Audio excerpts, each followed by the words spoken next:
How to add screen recording in Control Center on iOS 18.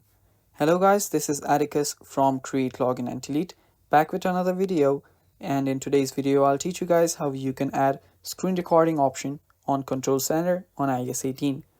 So now let's get started. First, what you'll want to do is open up your control panel, and as you can see right here, there is my record screen recording right there. So if you don't have this option, what you'll want to do is tap on the plus icon on the top left.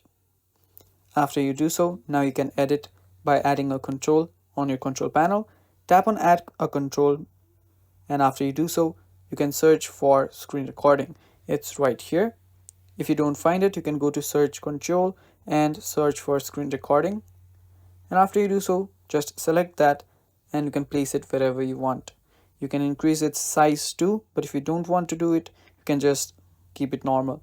After you do so, you can just swipe and there you go. Now you have installed your screen recording on your control center. So that is all for the video guys. I hope you guys found this video helpful. If you have any questions, leave it down in the comments, and don't forget to hit the like button and subscribe. Stay tuned for more. Bye bye.